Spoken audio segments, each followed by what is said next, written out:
Anyway, let's talk about big news story for the week. Yeah, and then we'll probably wrap it up because I fall asleep. Yeah, this is a big one. That's what she said. That's what she said. Yes. So, let's talk plagiarism. Yay! Plagiarism. Instead of PlayStation. Remember, plagiarism has no limits. That's right. Now, before Pete even reads the story, which I do not know what it is, I will say that as a writer... I think you do know what it is. Probably will when you start saying it. As a writer, plagiarism... I found some of my stuff in someone else's book. I had to do a cease and desist order on their books because they lifted whole chapters from my sci-fi book and put it in theirs and just changed the character's name. Of course. Yeah. So anyway, I hate plagiarism. Yes, go on. Speaking of plagiarism, do you remember what happened to Philip Musin? Remind me, because I know we talked about that. The IGN writer that got found out to yes, plagiarized the Dead Cells review. Yep. Which I couldn't believe. I couldn't believe it. Yes. Yeah, everyone forgets about Philip Musin until you bring up his name again. Yeah, you just have to say IGN writer, and it's like, oh yeah. Yeah. Oof. Pepperidge Farm remembers. Wow. Anyway. Yes. Let's get to this because I think Bungo, as I hear on another podcast, some people call him Bungie. Bungie called Bungo. I know somebody called him that too. Because Bungie is really bungled up this time. They have. Bungie has acknowledged that an artist's work was taken and used in its upcoming marathon without their permission. Scottish artist Fern Hook, who posts under Antireal on social media, posted a series of messages on X on Thursday. How does this... Anyway, no. Yeah, this was from last week, so last Thursday. Anyway. Till Pete's done. Accusing Bungie of taking assets from her previous work and using it on the newly released alpha for the game. Quote, the Marathon alpha released recently and its environments are covered with assets listed from poster designs I made in 2017. Bungie is of course not obligated to hire me when making a game that draws overwhelmingly from the same design language that I have refined for the past decade, but clearly my work was good enough to pillage for ideas and plaster all over their game without pay or attribution. Let's carry on. So, Bungie has now acknowledged that Hook's claims are accurate and that the staff member responsible for the apparent plagiarism is no longer employed there. The quote from Bungo themselves is, we immediately investigated a concern regarding unauthorized use of artist decals in Marathon and confirmed that a former Bungie artist included these in a texture sheet that was ultimately used in-game. So this is a statement that came from the official Discord server. I'm going to get to this in a minute. Okay. So I put a pin in that section for a moment. This issue was unknown by our existing art team, and we are still reviewing how this oversight occurred. We take matters like this very seriously. We have reached out to Antireal to discuss this issue and are committed to do right by the artist. As a matter of policy, we do not use the work of artists without their permission. Except for the 3 other times that you did it in the last 4 years. I was gonna say... Sorry, that was my editorial. Where did that come from? Anyway, to prevent similar issues in the future, we are conducting a thorough review of our in-game assets, specifically those done by former Bungo artists. Sorry, that was me adding Bungo rather than Bungie. I can't help it. I now have to call them Bungo. And implementing strictest checks to document all artist contributions. We value the creativity and dedication of all artists who contribute to our games and are committed to doing right by them. Thank you for bringing this to our attention.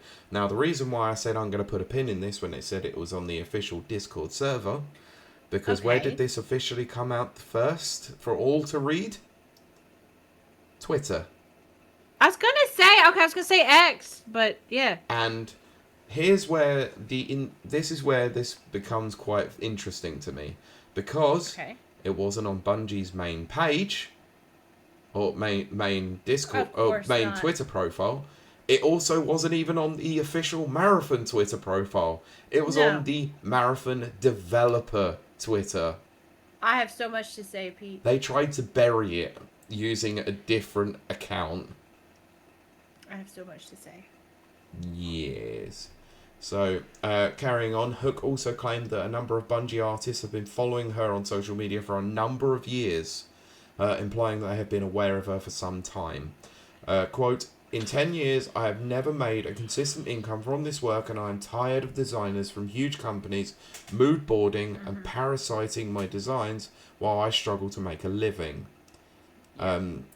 She did also state that she would consider legal action, but she doesn't have the revenue behind her to actually take up legal action. Someone will step up. There will be a lawyer. Oh, I know, yeah. Yeah, there will be. I don't believe that this is going to be the case anymore, by the way, but we'll get to that in a minute because there was follow-up to this. Bungie will probably settle, but okay. I don't think they are settling. We're going to carry on with this.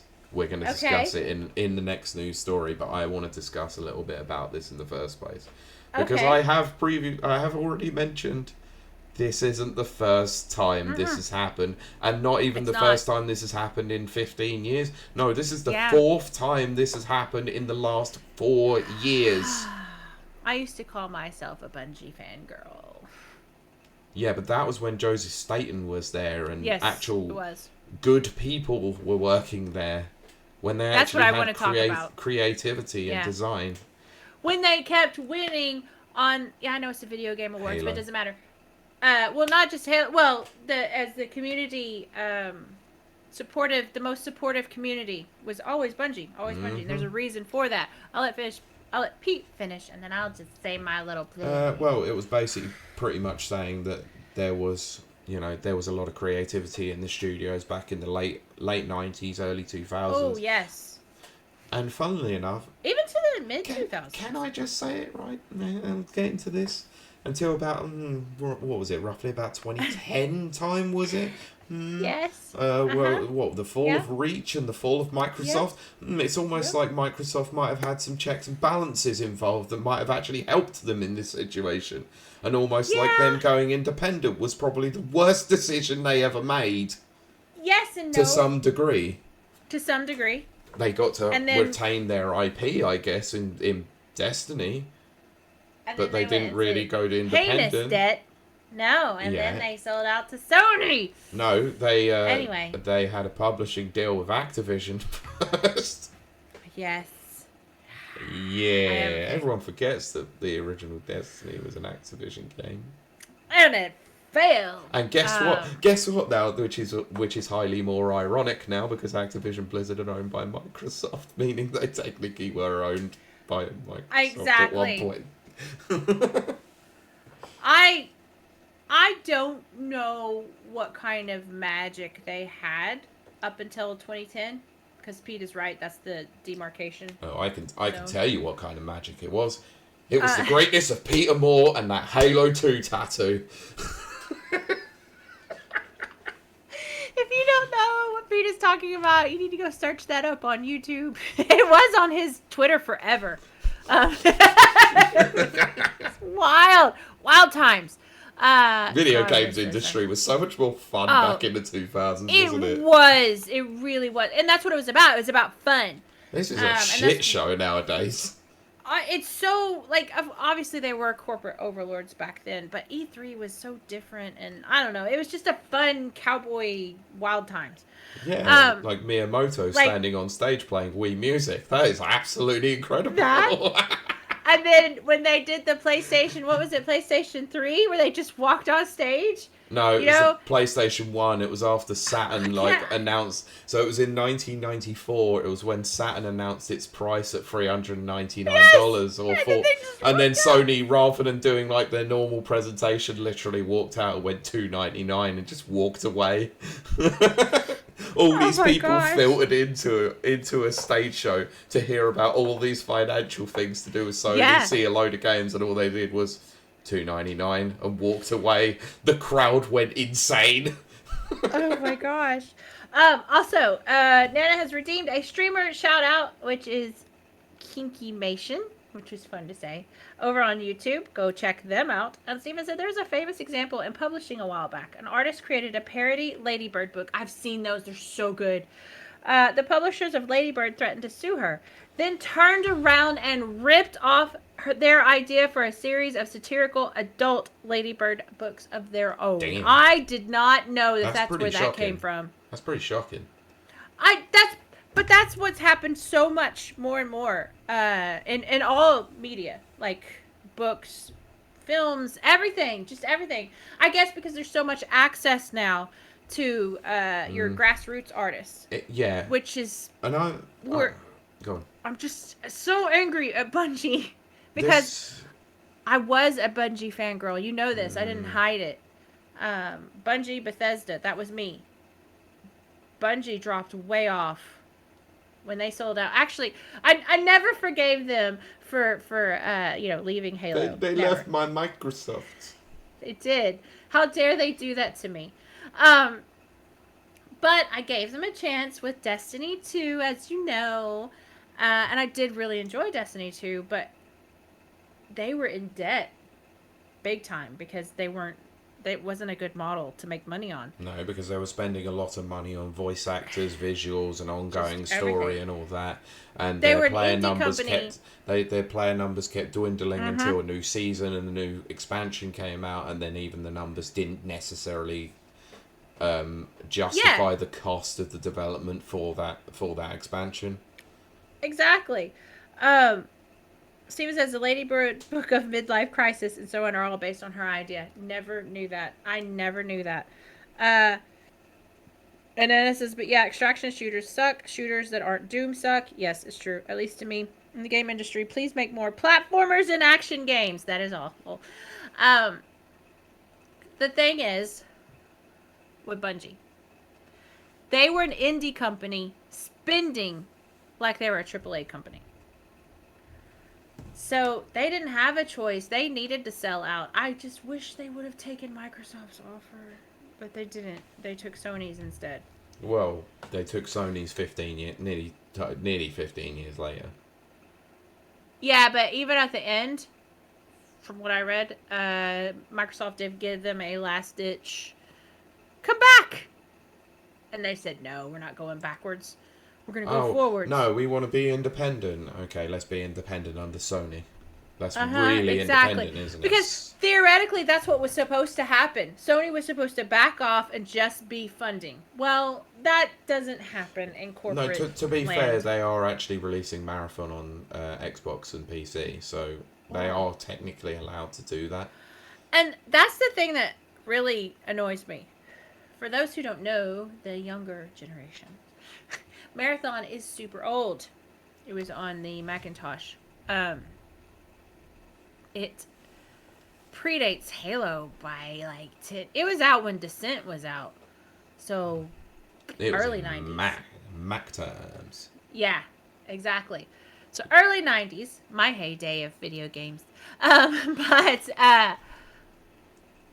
there has been so much art done about Marathon. I'm genuinely shocked that they did this. Like, I'm disappointed. I'm not mad. And shocked. I'm just disappointed. Just disappointed, yeah. But Pete made a good point earlier, which is the original Bungie team obviously is not there. They've just aged out and retired. But Bungie was known for its integrity. But it was known for its integrity. It really was. Like, it tried to be grassroots. It tried to be for the people, of the people, by the people. It tried to be an indie, even though it was owned by Microsoft.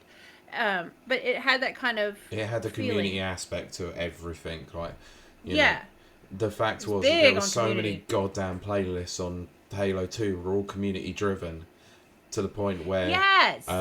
they officially basically made some game modes in free because of the community aspect of it.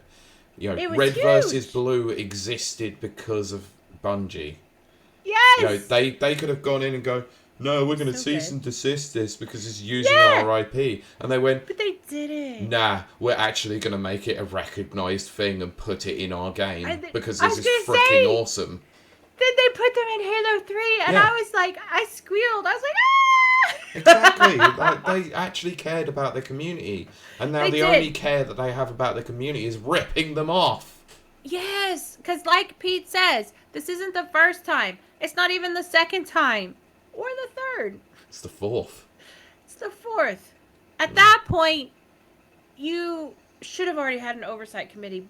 Oh, they should have done a long time ago. They should have had this in place. But I just don't think they really even care. They're just like, I don't think so. Look, we could skimp money off. Like, let's make this a little bit easier on ourselves. The creative team that were there are now gone. They haven't got as many ideas like for new IP that they used to have, which is why they're now having to farm an old IP to bring it back into the modern day. And actually, they've decided to make it an extraction shooter, which is not even an original thing anyway. It was never like that. And the art style that they're using, whilst interesting enough, is not a unique concept to them. Loads of people doing them. Has done this kind of art style before. Frickin' Ridge Racer did this long before Marathon even touched it. I cannot express my disappointment. It's probably, I hate to say it's the last straw, but it's definitely one of the last straws that, I mean, it was a big blow to me as a fan when Bungie sold to Sony. Mm-hmm. We know this because I talked about it on the show at length. Yeah. Anyway, shall we continue on this story because there was an update to it? Yes. Yes, because I'm also getting sleepy. I know. So, as a result of this, there was a planned marathon gameplay that was supposed to be shown via a live stream. Yes, I remember that being scheduled. So this was pulled. It basically ended up with a 5-minute stream, or so, I don't know how much it was, of 2 developers basically explaining the situation, which is where the memes have now come in with the sad developer looking very abject, because the stream was filled with quite a lot of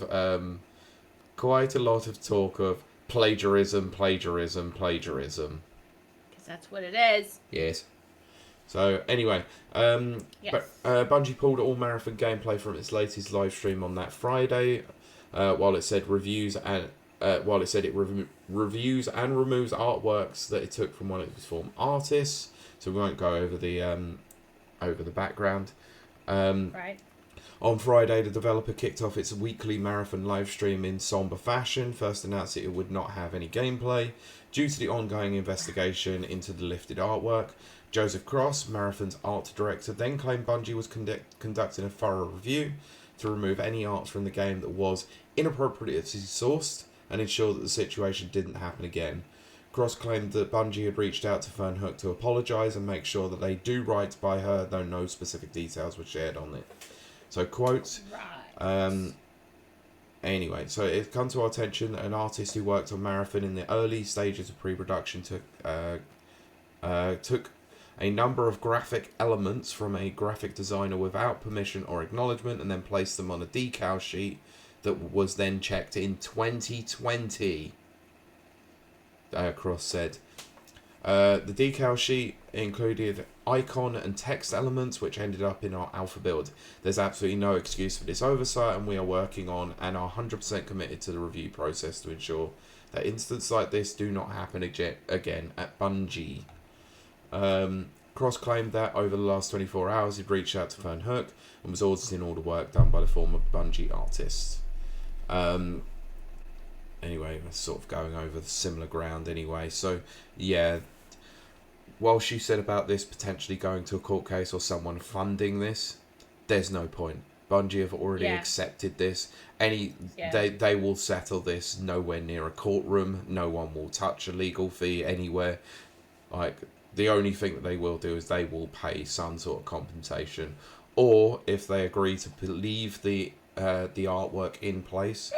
The only money that will be coming out is they will have to fairly compensate Fernhook for all of her work involved in this. Yeah. And they will probably pay handsomely for it because of the fact that they want to avoid litigation. Yep. Which I don't blame them, really. No. Jesus Christ. What a shit show. Yes. Absolutely. Easily prevented, by the way. Very easily prevented, but hey, this is Bungie we're talking about. Anyway, whilst I said this was a very interesting news week, we managed to get a lot of time out of it. So hey, enjoy. We did. And that's the end of the news. Boop-a-doop-a-doop, boop, boop.